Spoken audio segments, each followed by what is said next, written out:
Hello बच्चों, कैसे हैं आप सब। मुझे उम्मीद है कि आप सब बहुत अच्छे होंगे।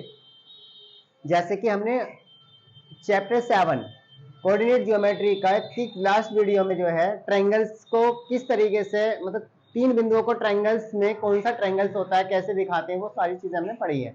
मैंने आपको बता दिया था बेटा, लास्ट वीडियो में हमने ये देखा है कि जो हमारे ट्रायंगल्स, ये तीन बिंदु होते हैं वो ट्रायंगल्स में होते हैं। किस तरीके से ट्रायंगल्स होते हैं, मतलब त्रिभुज कब होते हैं, और त्रिभुज अगर होते हैं तो किस प्रकार के त्रिभुज होते हैं। मतलब मैं ये बताना चाह रहा हूं बेटा आपको कि अगर आपको तीन बिंदु दे रखे तो उनसे बनने वाला जो त्रिभुज होगा वो आपका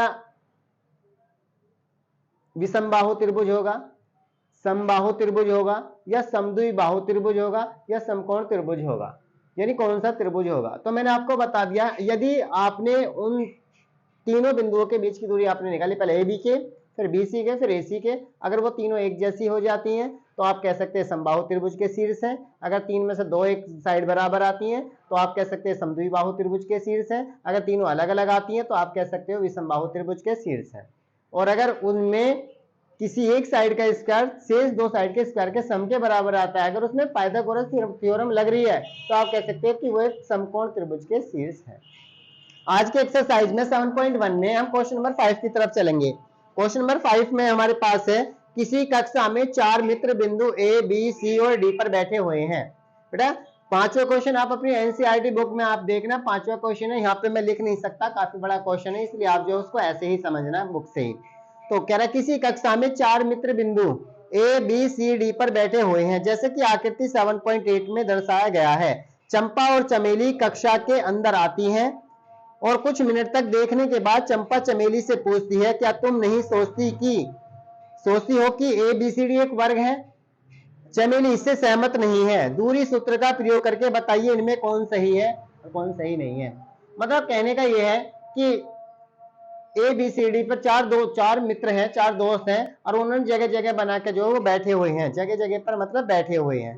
अब आप कह सकते हैं किस तरीके से बैठे हुए हैं, मैं अभी आपको बता रहा हूं। इस तरीके से बैठे हुए हैं, एक यहाँ पे बैठा हुआ है, और एक यहाँ पे बैठा हुआ है, और एक यहाँ पे बैठा हुआ है बेटा, और एक यहाँ पे बैठा हुआ है। ये आपको ए पॉइंट दे रखा, ये आपको बी पॉइंट बता रखा उसमें, और ये सी बता रखा है, और ये डी बता रखा है। ये चार पॉइंट उसने इस तरीके से आपको दे रखे हैं। तो इसके बाद चंपा और चमेली जो है कि कक्षा के अंदर आती हैं, चंपा और चमेली कक्षा के अंदर एंट्री करती हैं, और कुछ मिनट बाद वो सोचती हैं। कुछ मिनट बाद सोचने के बाद चंपा चमेली से पूछती है कि क्या तुम्हें ऐसा नहीं लग रहा, क्या तुम सोचती नहीं हो, क्या तुम्हें ऐसा नहीं लग रहा कि जो ए बी सी डी, यानी ए बी सी डी इनसे बनने वाला जो भी आपकी फिगर होगी, जो भी इनसे बनने वाला जो चतुर्भुज होगा वो एक वर्ग है। तो ये चीजें दिखाने के लिए हमें क्या करना पड़ेगा, सबसे पहले हमें पॉइंट लेने पड़ेंगे। ए के लिए निकालते हैं, तो x की तरफ को तो चलेंगे 3, x की तरफ को कितना चलेंगे बेटा 3, और y की तरफ को कितना चलेंगे 4। तो पहला पॉइंट आ गया 3,4। अब आओ b पे, x की तरफ चलेंगे आप 6, x की तरफ कितना चलेंगे बेटा 6, और y की तरफ ऊपर को कितना चलेंगे, ऊपर को चलेंगे 7। तो ये आ गया 6,7। अब आओ c पे, x की तरफ चलेंगे आप 9, x की तरफ को चलेंगे 9, और ऊपर को चलेंगे आप 4, 9,4, ये आ गया। और बेटा लास्ट में डी बचा, जिसमें x की तरफ को तो चलेंगे 6 और y की तरफ को चलेंगे 1, तो ये हो जाएगा 6,1। ये आपको 4 पॉइंट दे दिए। अब बिल्कुल ध्यान से समझना। अब चंपा चमेली से जो भी क्वेश्चन कर रही है उस क्वेश्चन को हम देखने के लिए हमें क्या करना पड़ेगा, पहले हमें इससे इसको मिलाइए, फिर आप इसको जो है इससे मिलाइए, आप इसको इससे मिलाइए, फिर आप इसको इससे मिलाइए, और फिर आप इसको इससे मिलाइए। और ये कौन था बी बेटा 6, बी है आपका 6 और कॉमा 7, 6,7 ये। तो अब हमें इसमें क्या करना होगा, हमें इसमें सबसे पहले क्या करना होगा, ध्यान से देखना। दूरी सूत्र का प्रयोग करके ही इस क्वेश्चन को आगे करना है। तो सबसे पहले हम सोल्व करते हैं। तो मैं यहाँ पे लेता हूँ ए, जो ए के कोऑर्डिनेट है वो है 3,4, और तथा जो मैंने बी के कोऑर्डिनेट लिए बेटा वो है आपको 6,7। आपको बहुत अच्छे से मालूम है ये x1 y1 है, और ये x2 y2 है, और बीच की दूरी का फॉर्मूला लगाएंगे तो ए बी हो जाएगा, ए बी बराबर आपका हो जाएगा x2 - x1 का whole square plus y2 minus y1 का होल स्क्वायर, और बेटा सारे का स्क्वायर रूट। अब आपको मालूम है x2 कितना है 6 और x1 कितना है 3, 6 माइनस 3 का होल स्क्वायर प्लस y2 आपका 7 माइनस 4 और आपका होल स्क्वायर है तो आपने होल स्क्वायर किया और इसके बाद स्क्वायर रूट। अब आपको मालूम है 6 में से 3 माइनस करेंगे तो 3 बचेगा, 3 का स्क्वायर रूट हो जाएगा, 3 का सॉरी स्क्वायर हो जाएगा। 7 में से 4 जाएंगे तो यहाँ पे भी 3 बचेंगे और 3 का स्क्वायर हो जाएगा। तो आपको मालूम है 3 का जो स्क्वायर होता है वो कितना होता है बेटा 9, और आगे जो 3 है उसका भी स्क्वायर 9, और 9 को ऐड करेंगे तो 18, 18 का स्क्वायर रूट, और 18 का स्क्वायर रूट जब हम निकालेंगे तो 3√2 कह भी सकते हैं। अब आप कैसे कहोगे 3√2 हो गया, फिर 9 2 18 होता भी है, 9 का स्क्वायर रूट 3 होता है, 2 का ऐसे रहेगा, तो ये आ गया, एक तो हमारा निकल गया। अब हम लेते हैं बी और सी को। अब की बार हमने लिया बी, बी है हमारा 6,7 और तथा जो हमारा डी है सी है वो है हमारा 9,4। आप बहुत अच्छे से जानते हैं बेटा, फिर वही करिए x1 y1 करिए और यहाँ पे आप x2 y2 करिए, और अब की बार बी और सी के बीच की दूरी आपको निकालनी है। तो आपको मालूम है x2 माइनस x1 का whole square plus y2 minus y1 का होल स्क्वायर, और सारे का क्या हो जाएगा बेटा, सारे का हो जाएगा स्क्वायर रूट। सारे का स्क्वायर रूट का मतलब 9 ये रहा, माइनस x1 6 है, होल स्क्वायर करो, आपके पास जो है y2 आपका 4 है और माइनस 7 होल स्क्वायर कीजिए और सारे का लगाइए स्क्वायर रूट। अब क्या करना है, 9 में से 6 निकालेंगे तो 3 का स्क्वायर, और 7 में से 4 निकालेंगे तो माइनस के 3 का होल स्क्वायर, और आपने स्क्वायर रूट ये लगा दिया। तो आपको मालूम है 3 का स्क्वायर 9 और माइनस 3 का स्क्वायर भी 9, और 9 कितना हो गया 18, 18 का स्क्वायर रूट निकालते हैं तो बेटा सीधा सीधा निकलेगा 3√2, बेटा ये भी निकल कर आपका आ गया। अब हमें क्या करना है, अभी हमें आगे और चलना है, देखते रहना करना क्या है। अभी हमें आगे और चलना है, अब की बार लेते हैं हम सी और डी को। किसको लेते हैं बेटा, सी को और डी को। तो सी कितना हमारा 9,4, 9,4, और तथा जो डी है वो कितना बेटा, वो है हमारा 6,1। आपको बहुत अच्छे से मालूम है, फिर x1 y1 हो जाएगा, फिर x2 y2। तो डिस्टेंस फॉर्मूला ही हमें बार बार लगाना है यहाँ पे। तो डिस्टेंस फॉर्मूला जब हम यहाँ पे लगाएंगे तो क्या होगा, आपको मालूम है x2 माइनस x1 का whole square plus y2 minus y1 का होल स्क्वायर। तो आपको मालूम है x2 माइनस x1 का whole square plus y2 minus y1 का होल स्क्वायर, और सारे का बेटा स्क्वायर रूट। अब आप फिर देखिए x2 कितना आपका 6, x1 9, 6 माइनस 9 का होल स्क्वायर प्लस y2 कितना 1 माइनस, और y1 कितना 4 का होल स्क्वायर, और इसके बाद स्क्वायर रूट। अब हम देखो यहाँ पे 9 में से 6 जाएंगे तो माइनस के 3, 3 का स्क्वायर, और 4 में से एक 1 निकालेंगे तो माइनस के 3 का होल स्क्वायर, और इसके बाद स्क्वायर रूट। आपको मालूम है माइनस 3 का स्क्वायर 9 होता है, माइनस 3 का स्क्वायर 9 होता है, और आपको पता 9 9 18, 18 का स्क्वायर रूट, इस 18 का स्क्वायर रूट होता है 3√2। बेटा कितने निकल गई, 3 साइड निकल गई। हमें डिस्टेंस फॉर्मूला जो ना जब तक लगाना है जब तक लगता रहेगा। अब किस किस के बीच में लगाना है, अब लगाना है डी और ए के बीच में, यानी ए डी कह दो, यहाँ पे क्या कह दो ए डी। ए कितना आपका 3,4, और आपका जो है डी है वो कितना है बेटा, वो है आपका 6,1। अब आप फिर ए डी का फॉर्मूला यहाँ पे लगाएंगे तो क्या हो जाएगा, x2 माइनस x1 का whole square plus y2 minus y1 का होल स्क्वायर, और सारे का स्क्वायर रूट। अब आपको मालूम है x2 कितना है 6, x1 कितना है 3, 6 माइनस 3 का होल स्क्वायर, y2 कितना 1 माइनस 4 का होल स्क्वायर। अब आपने यहाँ पे देखा a, तो 6 में से 3 गया 3, 3 का होल स्क्वायर प्लस माइनस 3 का होल स्क्वायर। आपको मालूम है 3 का जो होल स्क्वायर होता है कितना होता है बेटा 9, माइनस 3 का होल स्क्वायर 9, और 9 9 कितने होंगे 18, 18 का स्क्वायर रूट का मतलब 3√2। अब कुछ बच्चे यही कह देंगे कि ये स्क्वायर है, नहीं बेटा ऑल साइड आर इक्वल।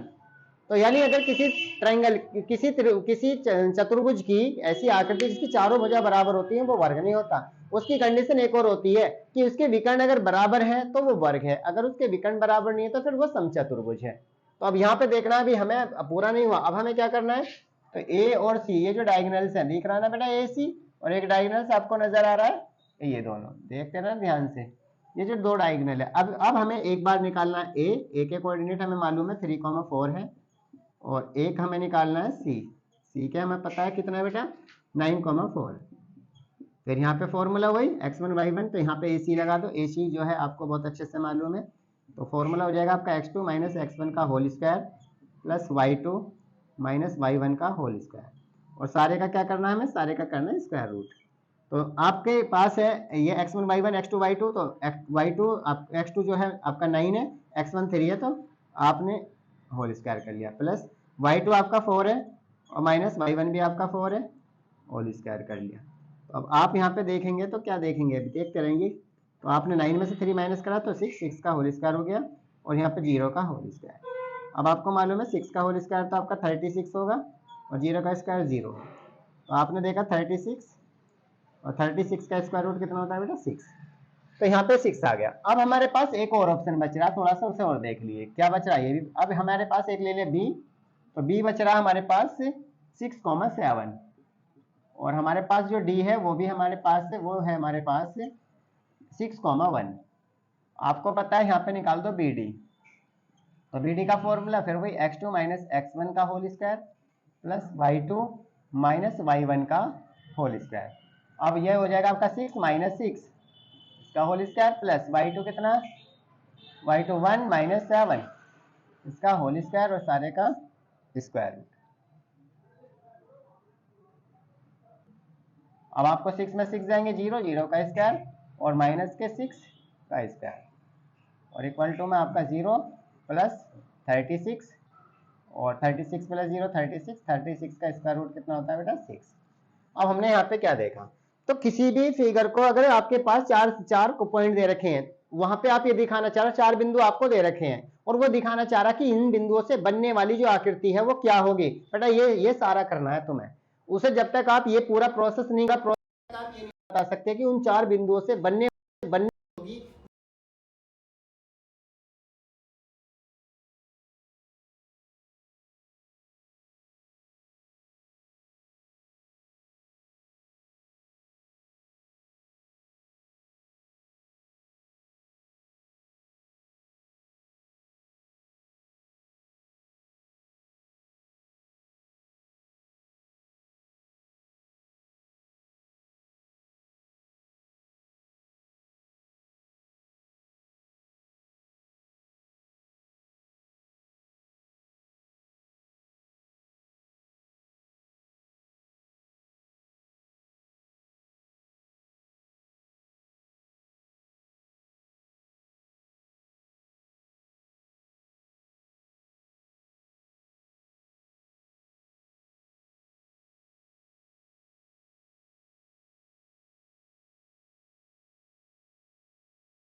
तो बेटा हम चलते हैं क्वेश्चन नंबर 6 की तरफ।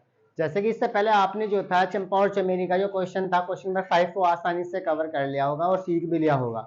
उस क्वेश्चन में केवल ये बताया गया था, लास्ट वाले क्वेश्चन की मैं थोड़ी सी बात बता दूं आपको। उसमें क्या बताया गया, उसमें जो है 4 फ्रेंड थे, वो एक अंदर जो है एक स्क्वायर मतलब कुछ चीज बना के बैठे थे, एक आकृति बना रखी थी उन लोगों ने, उन बच्चों ने। बाहर से दो दोस्त आती हैं, एक चंपा एक चमेली, वो जो है एकदम देखती हैं उसको, देखने के बाद अट्रैक्शन होती है उसकी तरफ और वे देखती हैं। तो उनको चंपा जो है चमेली से बोलती है कि आपको लग रहा है कि एक वर्ग है। बस इसी के बाद उनमें दोनों में थोड़ा सा बहस सी हो जाती है कि ये वर्ग है नहीं है। तो अगर कोई भी चीज अगर वो कहते हैं वो वर्ग है, वो नहीं है, वो है नहीं है, तो बेटा आपको क्या दिखाना पड़ेगा, उसके लिए आपको अपने स्क्वायर की तरफ आना पड़ेगा, मतलब अपनी चारों बिंदुओं की तरफ आना पड़ेगा और उन बिंदुओं को एक स्क्वायर दिखाने के लिए आपको 6 बार डिस्टेंस फॉर्मूला लगाना पड़ेगा, जैसे कि आपने लगाया। इन क्वेश्चनों में भी वही काम करना है जो हमने लास्ट क्वेश्चन में किया है। जो लास्ट क्वेश्चन हम चंपा चमेली में करके आ रहे हैं, बिल्कुल सेम क्वेश्चन बेटा ये भी हमारे हैं। उस क्वेश्चन में हमने क्या करा था, उस क्वेश्चन में हमने केवल ये देखा था कि ये है, ये एक वर्ग है या नहीं है। तो पहले ए बी निकाला, फिर बीसी, फिर सीडी, फिर एडी, फिर उनके डायगोनल्स निकाले। All side are equal, diagonals are equal, that is a square. अगर किसी भी फिगर की चारों साइड इक्वल होती है और उसके डायगोनल्स भी इक्वल होते हैं तो दैट इज स्क्वायर, वो स्क्वायर होता है। तो आप यहाँ पे भी सेम प्रोसेस अप्लाई करेंगे। अब ये कह रहा है, come to the point, point पर आइए। निम्नलिखित बिंदुओं से बनने वाले चतुर्भुज का प्रकार यदि कोई है तो बताइए, अपने उत्तर के लिए कारण भी दीजिए। तो बेटा इन 4 क्वेश्चनों में से मैं एक क्वेश्चन आपको कराऊंगा, क्योंकि चंपा चमेली वाला भी आपने क्वेश्चन कर लिया है, लेकिन ये क्वेश्चन में से मैं एक कराऊंगा, बाकी 3 तुम्हारे होमवर्क के लिए हैं। आपसे उम्मीद है कि आप अच्छे से इनको होमवर्क में लगाकर देखेंगे। एक क्वेश्चन मैं आपको यहाँ पे कराने की कोशिश करता हूँ, देखो ध्यान से बेटा।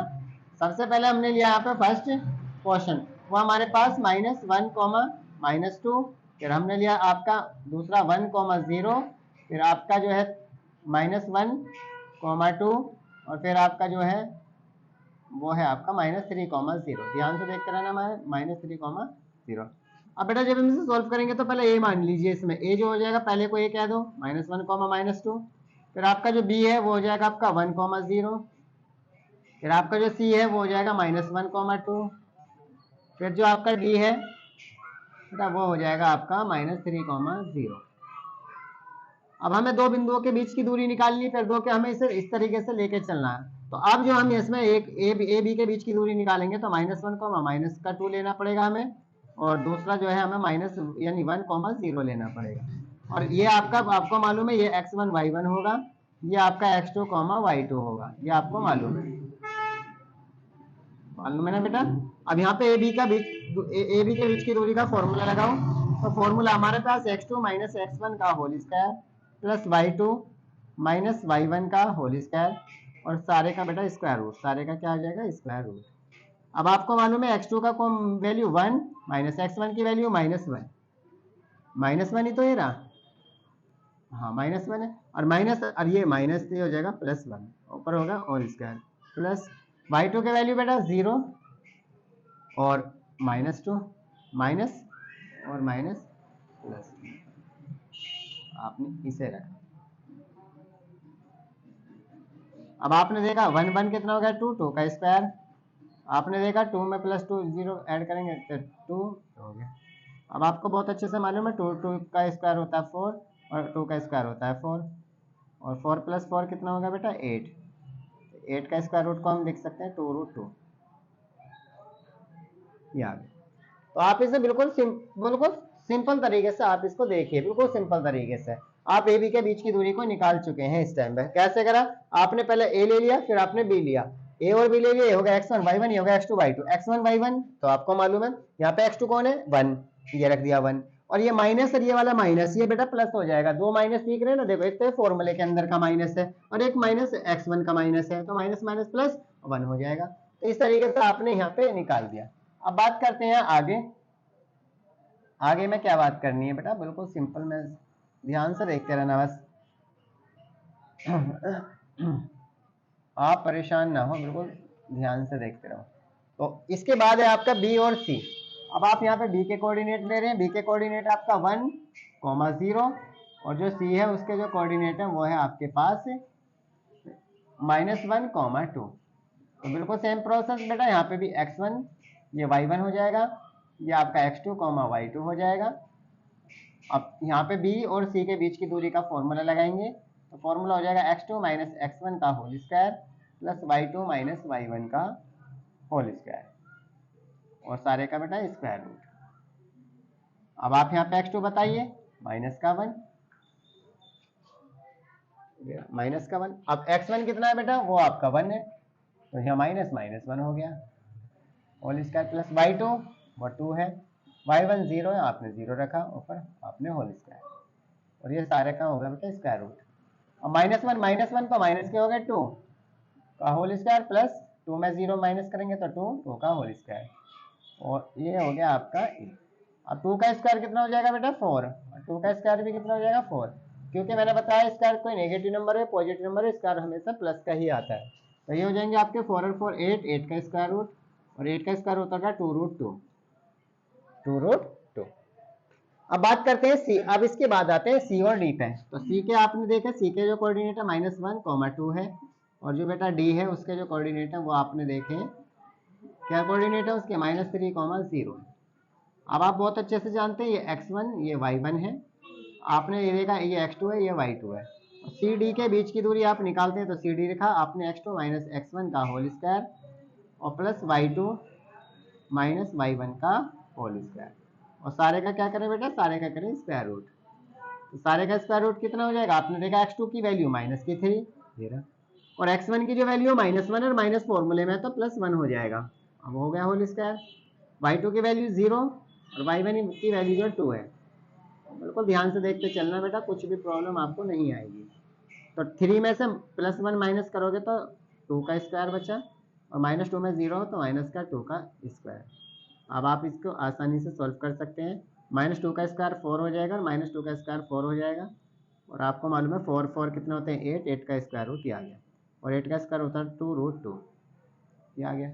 अब 2 निकल गए। अब तीसरे को और देखिए, तीसरा क्या है बेटा आपका। अब तीसरे में भी देखिए, आप देखते जाइए, मैं आपको बता दूंगा। अब के बाद है आपका डी और ए।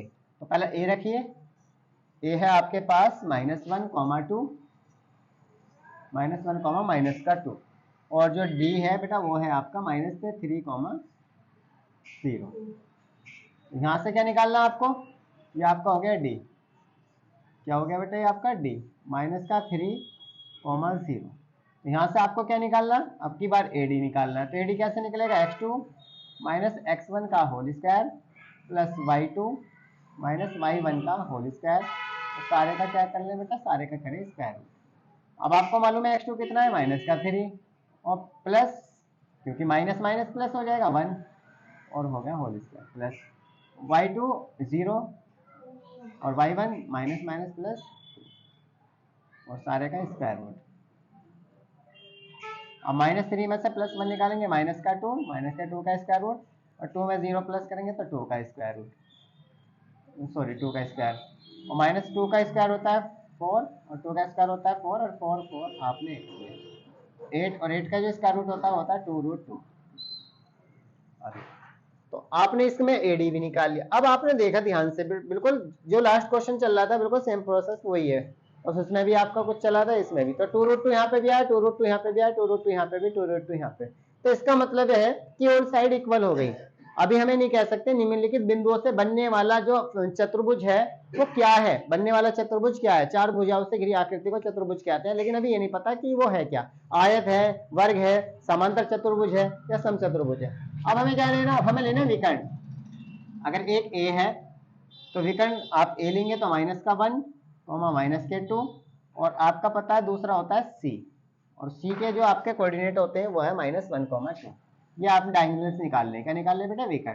तो विकर्ण आप निकाल रहे हैं, और विकर्ण को जो आप कैसे निकालेंगे वो निकाल रहे हैं ए सी, बीच की दूरी का फॉर्मूला लगा के। तो क्या हो जाएगा, x2 - x1 का whole square plus y2 - y1 का होल स्क्वायर, और सारे का क्या करें बेटा, सारे का करें स्क्वायर रूट। अब आपको मालूम है x1, ये x1 है, ये y1 है, और ये x2 है, ये y2 है। तो x2 कौन है आपका, -1, ये रखा, और x1 कितना है, माइनस और माइनस प्लस 1, ये रहा, होल स्क्वायर कर लो, प्लस y2 कितना आपका 2, और माइनस y1 माइनस का 2, तो माइनस माइनस प्लस प्लस का 2 हो गया, और इसका स्क्वायर रूट। आपको पता -1 + 1 0 आ जाएगा, 0 का स्क्वायर, और 2 और 2 4, 4 का स्क्वायर। आपको बहुत अच्छे से मालूम है 4 में +0 को ऐड करेंगे तो 0, और 4 का स्क्वायर कितना होता है बेटा, 16, और 16 में 0 ऐड करेंगे तो 16, 16 का स्क्वायर रूट हो गया 4। ये आ गया आपका 4। तो अब ये 2 आ गए। अब इसके बाद बेटा आगे चलते हैं, थोड़ा सा आगे और देखिए, आगे क्या है, बी डी और देख लो। तो एक बिंदु बी ले लो, तो बी कौन है आपका, यानी 1, 0, तथा डी जो है वो क्या है आपका, वो है आपका -3, 0। अब यहाँ पे x1 y1 है, ये x1 y1, ये x2 y2। तो यहाँ पे बी डी का फॉर्मूला लगा दो, बी डी बराबर हो जाएगा x2 - x1 का whole square plus y2 - y1 का होल स्क्वायर, और सारे का बेटा स्क्वायर रूट। अब x2 कितना है, -3, ये रख दिया, और x1 कितना है, -1, ठीक है, क्योंकि माइनस अपनी जगह ही है, x1 का मान रखा बस मैंने। और y2 कितना है बेटा, 0 और -0, y1 भी 0, और क्या हो जाएगा यहाँ पे स्क्वायर रूट। अब आपने देखा -3 -1 माइनस का 4, और ये 0, तो आपको पता -4 का स्क्वायर कितना होता है बेटा, 16 + 0, और 16 में +0 करेंगे तो √16, 4 आ गया। अब आप इसमें ध्यान से देखिए, अब थोड़ा सा सोच के देखिए ध्यान से। अब सारों में हमने लगा लिया x1 y1। देखो सबसे पहले मैंने पहला पार्ट लिया था, पहले मैंने निकाला ए बी, तो ए भी निकल के आया 2√2। फिर मैंने निकाला BC, BC भी 2√2। फिर मैंने निकाला CD और मैंने सारों में डिस्टेंस फॉर्मूले का इस्तेमाल करा है, बीच की दूरी का जो सूत्र है उसका इस्तेमाल किया मैंने सारे में। मैंने यहाँ पे भी निकाला, फिर मैंने चौथी साइड में आया वो भी मैंने, तो चारों साइड बराबर आ गई। तो ये तो चारों साइड बराबर होने से हम वर्ग नहीं कह सकते। कुछ बच्चे एकदम क्या कह देते हैं, जब ऑल साइड आर इक्वल, मैंने पूछा था अक्सर जो पूछता हूँ कि बेटा वर्ग क्या होता है, कि ऐसी आकृति जिसकी चारों भुजा बराबर होती है उसे वर्ग कहते हैं। गलत, बिल्कुल गलत, बिल्कुल गलत डेफिनेशन है बेटा। क्योंकि अगर उसकी चारों साइड बराबर है लेकिन अगर डायगोनल्स बराबर नहीं है तो वर्ग कैसे हो जाएगा, वो वर्ग नहीं होगा। तो मैंने अक्सर बच्चों के लिए देखा तो वो चारों साइड निकालते हैं, फौरन कह देते हैं कि वर्ग है। क्या कह देते हैं, वर्ग है। अरे बेटे बात समझ में, तो इसीलिए जो है आपको ध्यान से देखना है कि वर्ग कब होगा कब नहीं होगा। तो वर्ग कब होगा, मैंने आपको बताया जब चारों साइड तो बराबर है, चारों साइड तो बराबर है लेकिन उसके डायगोनल्स भी बराबर हो। तो अब यहाँ पे हमने चारों साइड बराबर, अब मैं निकालता हूँ इसके डायगोनल, डायगोनल्स निकाला मैंने, ये 4 और ये भी 4, तो दोनों 4। अब उसने इतना तो कह दिया कि बताइए अपने उत्तर के लिए कारण भी दीजिए। तो कारण देने का प्रोसेस क्या होता है, मैं आपको इसमें कारण देके आपको बता देता हूँ। देखो यहाँ पे अब तो आपने समझ लिया, लेकिन कारण भी अगर आप देना चाह रहे हैं तो कारण जो है इसका वो क्या है। देखो आपने देखा कारण ये होता है कि ए बी जो है वो तो बराबर है BC के, और BC CD के, और CD AD के, यानी चारों भुजा बराबर है। और जो विकर्ण है, जो आपकी डायगोनल्स होते हैं जिनको विकर्ण बोलते हैं, तो विकर्ण जो है AC और वो जो है वो भी बराबर है किसके, यानी विकर्ण AC जो है वो बराबर है किसके बेटा, विकर्ण BD के। तो आप ये कह सकते हैं कि चारों भुजा बराबर है और विकर्ण भी बराबर है, यानी हम ये कह सकते हैं चारों भुजा बराबर है विकर्ण भी बराबर है। तो दिए गए बिंदु, हम ये कह सकते हैं दिए जो आपके बिंदु दे रखे हैं, दिए हुए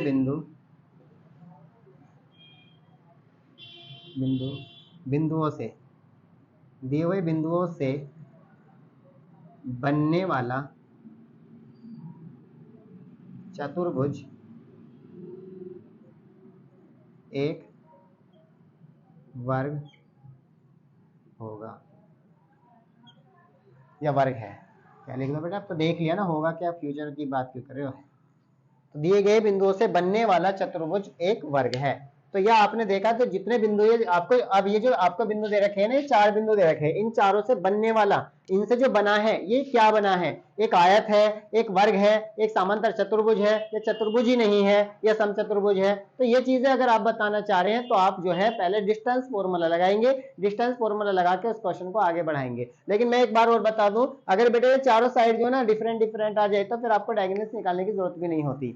लेकिन हाँ इतना है कि अगर दो साइड बराबर आती हैं, दो अलग अलग आती, दो एक जैसी आती, दो एक जैसी आती हैं, तो आप फौरन समझ लेना कि वो रेक्टेंगल की तरफ को जा रहा है। किसकी तरफ को, रेक्टेंगल की। लेकिन अब वो देख लो कि उसके डायगोनल्स भी बराबर है, अगर डायगोनल्स बराबर है तो वाकई में रेक्टेंगल है, और अगर डायगोनल्स बराबर नहीं है तो वो पैरेललोग्राम है। पैरेललोग्राम की और रेक्टेंगल की पहचान ये होती है जिसकी अपोजिट साइड इक्वल होती है, अपोजिट साइड इक्वल होती है और उसके डायगोनल्स भी इक्वल होते हैं, तो दैट इज रेक्टेंगल, वो रेक्टेंगल होता है। लेकिन जिसकी अपोजिट साइड तो बराबर होती है मगर डायगोनल्स बराबर नहीं होते तो वो दैट इज नॉट रेक्टेंगल, वो रेक्टेंगल नहीं होता, फिर क्या होता है, वो पैरेललोग्राम होता है, समांतर चतुर्भुज होता है। तो आज की वीडियो में हमने जो है क्वेश्चन नंबर 5 को और क्वेश्चन नंबर 6 को बहुत अच्छे से समझा। हम ज्यादा क्वेश्चन नहीं लेकर आना चाह रहे अपनी वीडियो में, छोटे छोटे मतलब अच्छे क्वेश्चन हैं, और इन अच्छे क्वेश्चनों को सिखाने के लिए हम छोटी छोटी वीडियो आपके सामने लेकर आ रहे हैं, ताकि आप जो आसानी से हमारी सारी वीडियो को देख के अपनी जो है जो भी प्रॉब्लम है उनको आसानी से सॉर्ट आउट कर सके। तो ये जो बाकी के बच्चे क्वेश्चन है सेकंड थर्ड फोर्थ तीसरा आप अपने आप लगा के देखना, क्योंकि मैंने तुम्हारे सामने सैंपल छोड़ दिया है, एग्जाम्पल की तरह मैंने छोड़ दिया है। इसी के तरीके से आप अपने क्वेश्चनों को करना कि पहले ए बी बिल्कुल एज इट इज, बिल्कुल डिक्टो मेरी तरफ चले जाइए, बिल्कुल जैसे मैं कर रहा हूँ बिल्कुल ऐसे ही चले जाइए। सबसे पहले आपको ए बी लेना है, ए लेना बी लेना, x1 y1 x2 y2 उन बिंदुओं को मान के ए बी निकाल दो, फिर BC फिर CD फिर AD फिर उनके डायगोनल्स, जैसी जैसी रिक्वायरमेंट पड़ती रहे, क्योंकि क्वेश्चन मैं नहीं बता रहा, क्वेश्चन जब आप करते जाएंगे तो आपको रिक्वायरमेंट के अकॉर्डिंग जो है पता लगता रहेगा मुझे कहां तक पहुंचना है। और जब आपकी 6 की 6 साइड निकल जाएंगे तो इस मेमोरी का इस्तेमाल करो।